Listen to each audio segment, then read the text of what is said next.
Tea at the Treedome.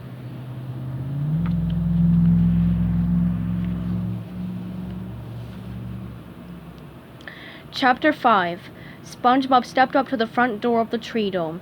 The heavy door was made of a thick steel, and it took all of SpongeBob's strength to swing it open. Once inside, the sponge walked down a narrow hallway and faced a second door identical to the first, only this one was locked. He pressed a button of an intercom and Sandy's voice came out of the speaker.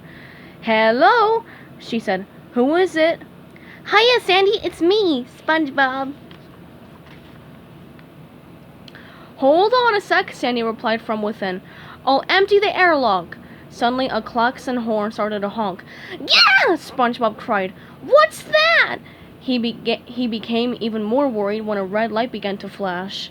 All of a sudden, the water began to go down the drain in the floor. SpongeBob struggled with the door, but it wouldn't open. He began to wheeze. The flowers from Squidward's yard sagged in SpongeBob's hand. His body started to sag as well. SpongeBob felt lightheaded. His eyes bulged in their sockets as he started to cough. "Sandy! Sandy! Open up!" he screamed. "Open the door, Sandy!" The land squirrel swung open the steel door to her home. "What's the rush?" she asked. SpongeBob didn't answer as he fell to the ground on his face, flopping around like a goldfish out of its bowl. Flipping over onto his back, SpongeBob looked up at Sandy. "Something's gone terribly wrong," he gasped. "There's no water in here." Sandy helped SpongeBob to his feet. "Course there's no water, silly. Nothing in here but air." Even as he felt his brain beginning to dry out, SpongeBob tried to focus on what Sandy was saying. "No water?" he wheezed. "Nope, just good, clean Texas air," Sandy said. "That ain't a problem, is it?" Sandy gave the squirrel a ghastly grin as his brittle lips peeled back from his teeth. "Problem? Yeah. Nope, nothing wrong here." "Yee-haw!" Sandy cried, chopping the air as she practiced her karate. "That's what I like to hear. We can work on our moves together." SpongeBob, his face still trapped in the awful smile, nodded in agreement. He wasn't sure what Sandy had said, since without any water, his ears weren't working properly, but he wasn't about to turn back now. Without the bulky diving suit, Sandy looked quite different. She had brown fur and was dressed in a pink polka dot bikini top and skirt. "Yup, that's how I like my hair," SpongeBob said, taking a deep breath. "Dry as dirt, with no water." "All right," Sandy cheered, doing a cartwheel. "I made Texas tea and El Paso Grande hot spicy cookies. Come on in, I'll give you the grand tour." She skipped across the grass, expecting SpongeBob to follow, but SpongeBob couldn't move.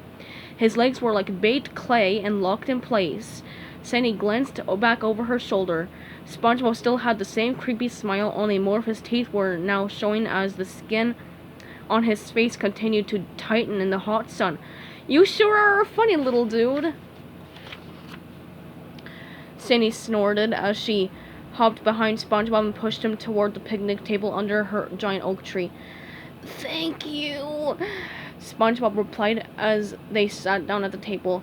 As his knees bent, they made loud popping noises like firecrackers.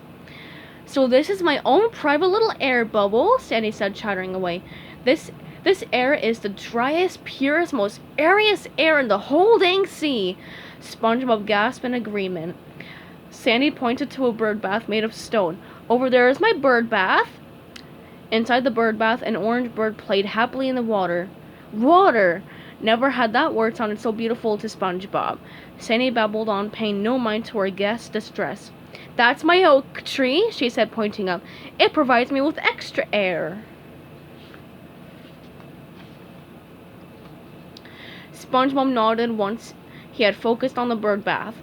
The bird chirped happily, splashing as it bathed, throwing away precious glistening drops of cool, wet water.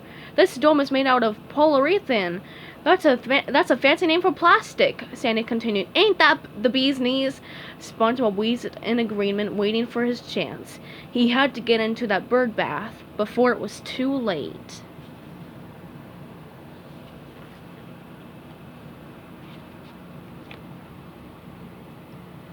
Stay tuned for Chapter 6 coming up soon.